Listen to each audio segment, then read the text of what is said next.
સરોવારા મુક્તોની આશયુગના પ્રેમ ભર્યા જય સ્વામિનારાયણ. વૈષ્ણવમૂળ ગઢડા મધ્યમનું 13મું. સ્વામિનારાયણ હરે સંવત 1878 શ્રાવણવદ અમાવસને દિવસ સ્વામીશ્રી સહેજાનંદ મહારાજશ્રી ગઢડામાંથી દાદા ખાચરના દરબારમાં શ્રી વાસુદેવ નારાયણના મંદિર ઓસરે ચાકરા ઉપર બિરાજમાન છે ને ધોરો ખીસ પહેર્યો છે તથા ધોરી ચાદર ઓઢી છે ને મસ્તક ઉપર શ્વેત પાખ બાંધી છે ને પોતાના મુખારવિંદની આગળ મુનિ તથા દેશ દેશના હરિભક્તોની સભા ભરીને બેઠી છે. પછી શ્રીજી મહારાજે બે ભુજ ઊંચા ઉપાડીને સર્વ નિશાના રાખ્યા અને પછી પોતાના મુખારવિંદ આગળ શ્રુતિ કરીને બેઠા એવા છે.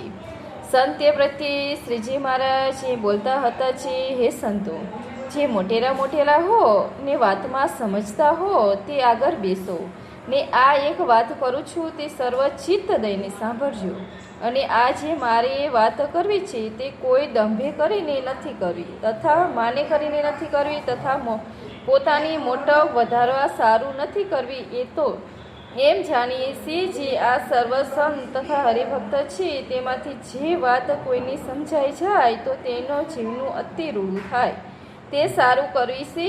અને આ જે વાત છે તે મારી દીઠેલી છે ને મારા અનુભવે કરીને પણ જે સિદ્ધ કરી છે અને સર્વશાસ્ત્રમાં પણ મળતી આવે છે. અને એ વાત સભામાં કર્યા જેવી નથી તો પણ સભામાં કરીએ છીએ. જે મારે સહેજ સ્વભાવે એમ વર્તે છે જે આ સંસારને વિશે જે અતિ રૂડા શબ્દ તથા અતિ રૂડા શબ્દ સ્પર્શ તથા અતિ રૂડા ગંધ તથા અતિ રૂડા રસ તથા અતિ રૂડું રૂપ એ જે પંચ વિષય તેમાં હું મારા મનને બાંધીને ઈચ્છું તો પણ નથી બંધાતું ને એમાં અતિશય ઉદાસ રહે છે. અને જે સારા પંચ વિષય તથા નરસા પંચ વિષય તે બે સમવર્તે છે અને રાજા તથા રગ તે પણ સમવર્તે છે.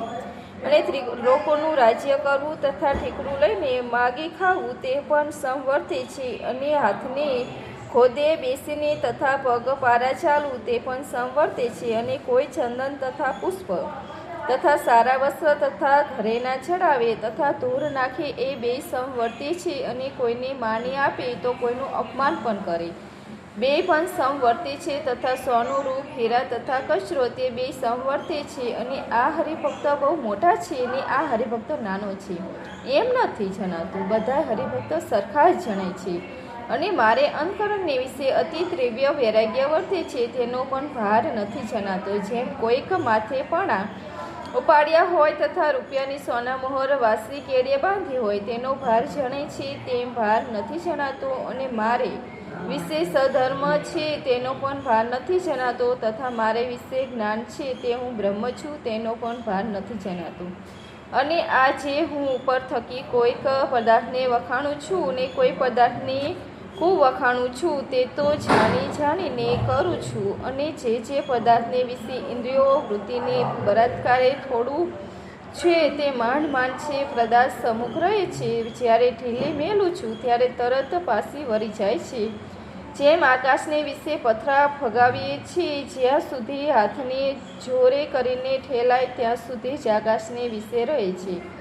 પછી પૃથ્વીને વિશે આવીને પડે છે. અને જેવું પૂછવેલું ઢોર હોય તેને માણસ બળાત્કારે કરીને જ્યાં સુધી ઊંચું ચાલી રાખે ત્યાં સુધી રહીને જ્યાં મૂકી દે ત્યાં ધબ લઈને પડી જાય.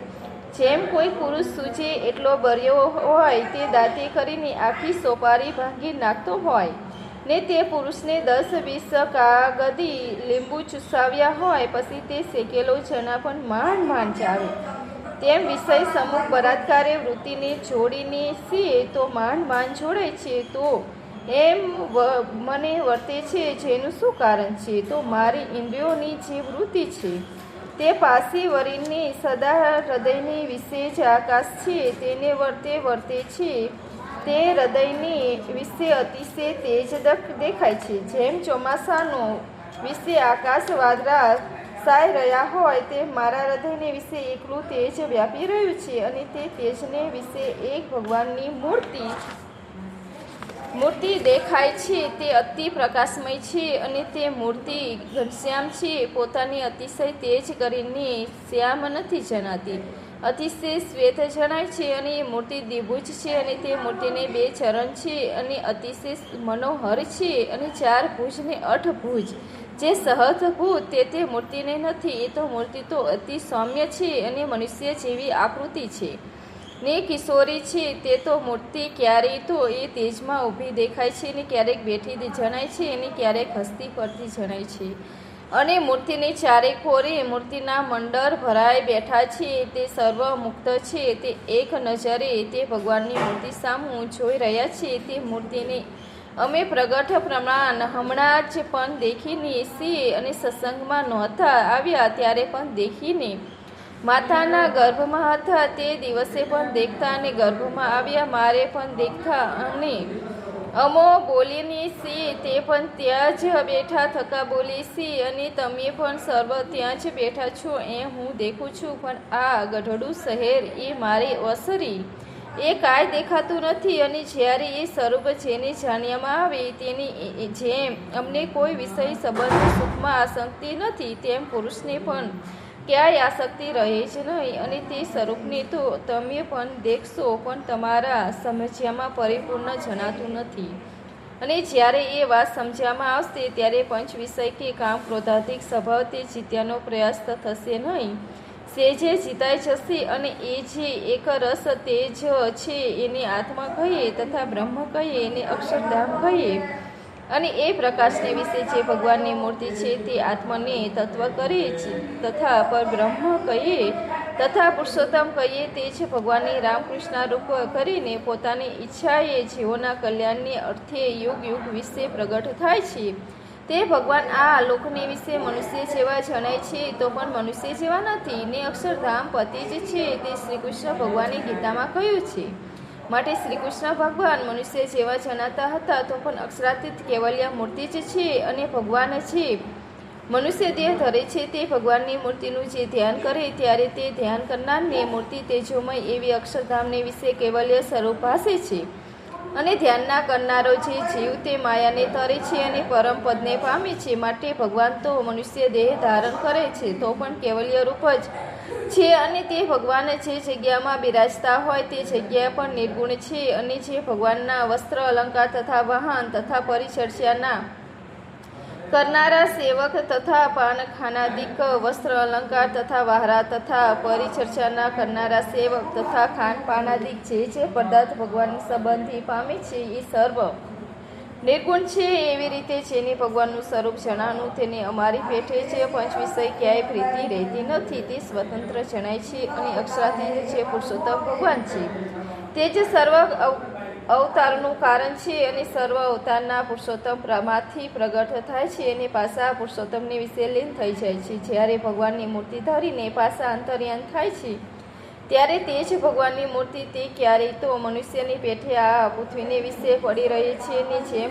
શ્રી કૃષ્ણની મૂર્તિ ખોરામાં લઈ રૂક્ષ્મજીને ભરી મુવા તથા ઋષભદેવને હતો તે દાવાનળને વિશે ભરી ગયો એમ પણ થાય છે. અને ક્યારેક તો ડાહ માસ સહિત દિવ્ય ભાવ પાવીને કોઈ રહે નહીં અને અંતર ધ્યાન થઈને જાય. અને જ્યારે પ્રગટ થાય ત્યારે પણ ક્યારેક તો સ્ત્રી થકી જન્મ ધરે છે અને ક્યારેક તો પોતાના ઈચ્છામાં આવે છે તો થકી પણ પ્રગટ થઈ જાય છે. એમ ભગવાનના જન્મની દેહ મૂક્યાની રીત તો અલૌકિક છે. અને જ્યારે એવું ભગવાનનું સ્વરૂપ છે તેને દ્રઢ કરી સમજ્યું ત્યારે તેમને કોઈ પ્રકારનું વિઘ્ન કલ્યાણને માર્ગને વિશે નહીં થાય. અને ભગવાનના સ્વરૂપની દઢતા વિના તો ગમે તેટલો ત્યાગી રાખી તે ગમે તેટલો ઉપવાસ કરો પણ કોઈ રીતે ખામી ભાંગશે જ નહીં. અને તમે એમ કહેશો જે અમને તો એ સ્વરૂપની તમે જેમ કહો છો તેમ દઢતા છે તો પણ પ્રાણ ઇન્દ્રિયો કેમ લીન નથી થતા? તો એ તો પરમેશ્વરની ઈચ્છાએ એમ કહ્યું છે એમ સમજાવવું પણ તેને કાંઈ કરવું રહ્યું નથી. એ તો કૃતાર્થ છે અને એ તો સર્વધામના અંતને પામ્યા છે. અને જો ભગવાનના સ્વરૂપની આવી રીતે દઢતા હોય તે કદાચ જો નિર્માની નિર્લોભી નિષ્કામી નિસ્નેહી અને નિસ્નેહીમાં કોઈ થોડી ઘણી કાચપ રહી જાય તો પણ તેની કાંઈ ચિંતા નથી. પણ ભગવાનના સ્વરૂપમાં જો કોઈ રીતની સમસ્યામાં કસર રહી તો કોઈ રીતે વાંધો ભાંગશે નહીં. માટે દેહ સત્ય જે પ્રકારે આવું રહસ્ય સમજાય તેવા ઉપાય કરો. અને આ વાર્તા યથાર્થ સમજાણી હોય ને કોઈક પારંધ કર્મને વશ થઈ કોઈક નીચે ઉચ્ચ દેહને પ્રાપ્તિ થાય તો પણ વૃથાસુરની પેઠે જ્ઞાન થાય નહીં, તથા જેમ ભરતજીને મુગનો દેહ આવ્યો તો પણ પૂર્વજન્મનું જ્ઞાન ટર્યું નહીં, એવી આ જ્ઞાનનું અતિશય મહાત્મય છે. અને નારદ સનાકાદિક બ્રહ્માદિક દેવ તેમની સભામાં પણ નિરંતર આ જે વાર્તા છે તે આવી બ્રહ્મ સ્વરૂપ સંબંધી જે વાર્તા તે તો શાસ્ત્રમાંથી પણ પોતાની મેરે સમજાય નહીં. અને સંત ગ્રંથોના આવી વાર્તા તો હોય તો પણ જ્યારે સત્પુરુષ પ્રગટ થાય ત્યારે તેમના મુખ થકી જ વાર્તા સમજાવવામાં આવે છે, પણ પોતાની બુદ્ધિ બરે કરીને તેમના મુખ થકી વાર્તા સમજવામાં આવે છે તો પણ પોતાની બુદ્ધિ બરે કરીને સદગ્રંથમાંથી પણ સમજાતી નથી. અને જેની આવી રીતે યથાર્થ ભગવાનનું સ્વરૂપ સમજાવવામાં આવ્યું છે તે તો ભૂત, ભવિષ્ય અને વર્તમાન એ ત્રણ કાળને વિશે દ્રષ્ટિ પહોંચાડે છે, તો પણ તેને આ વાતનો કોઈ ગર્વ હોય નહીં, અને કોઈને વર કે શાપ દે નહીં, અને કોઈ ઠેકાને વર કે શાપ દે પણ ખરા, અને કોઈ ઠેકાને નિર્ભય રહે તે કોઈ ઠેકાને પીવે પણ ખરા. તેને કરીને પોતે કાંઈ હર્ષ શોખ મનમાં આવે નહીં. અને જેને ભગવાનનો આ કયો એવી રીતે દ્રઢ આશ્રય હોય તે જાણીને તો ડૂડું કર્મ કરે છે નહીં, પણ કદાચિત ભૂંડા દેશાકારને યોગ્ય કરીને જો કોઈક અવરું કર્મ થઈ જાય તો પણ તે દ્રઢ આશ્રય વાળો કલ્યાણના માર્ગ થકી પડી જાય નહીં. માટે એ ભગવાનનો દ્રઢ આશ્રયો છે, એનો નિર્વિઘ્ન માર્ગ કોઈ નથી. અને તે ભગવાન જેને સમજાય હોય તેનો તો અતિ મોટો આશ્રય હોય. જુઓને અમારે પરમહંસ તથા સત્સંગી સમર્થ પાસેથી કોઈ સ્વાર્થ સાચવો નથી, તો પણ કોઈને બોલાવીને છે, કોઈને વઢીએ છે, કોઈને વાઢી મૂકીએ છીએ, તેનું જ પ્રયોજન છે.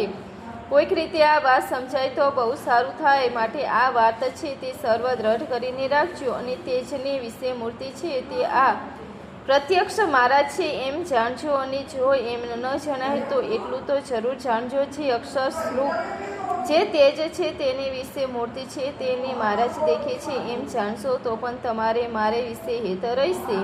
તેને કરીને તમારું પરમ કલ્યાણ થશે. અને આ વાતને નિશ્ચય નવીનને નવી રાખજો, પણ ગાફલાઈપણે કરીને વિસારી દેશોમાં આજને તેવી કાલ નવી રાખજો. અને તેવી જ દેહના અંત થાય ત્યાં સુધી પણ દિન પ્રત્યે નવીનને નવી રાખજો. અને જે ભગવાનની વાર્તા કરો તે વાતને વિશે વાતનું બીજ લાવજો એમ અમારી આજ્ઞા છે. અને આ વાર્તા તો જેવી જીવનદાર છે તે દેહ રહે ત્યાં સુધી પણ નિત્ય પ્રત્યે કરવી, અને દેહ મૂકીને ભાગવતીનું કરીને પણ આ જ વાત કરવી. અને આ જે તમને વાત કરી છે તે સર્વશાસ્ત્રનો સિદ્ધાંત છે, અને અનુભવમાં પણ એમ જ દ્રઢ છે. અને પ્રત્યક્ષ નજરે જોઈને તમને આ વાત કરી છે, જે જો પ્રત્યક્ષ જોઈને ન કહી હોય તો સર્વ પરમહંસના સમ છે. એવી રીતે શ્રીજી મહારાજે પોતાના ભક્તજનની શિક્ષાને અર્થે પરોક્ષપણે પોતાના પુરુષોત્તમ વાત કરી, તેનું સાંભળીને સર્વ સાધુ તથા હરિભક્ત એમ જ માનજો. તેજને વિશે મૂર્તિ કહે છે તે આ શ્રીજી મહારાજ પ્રત્યક્ષ પ્રમાણ છે. ઇતિ વૈષ્ણવ ગઢડા મધ્યનું 13મું પૂરું થયું. જય સ્વામિનારાયણ.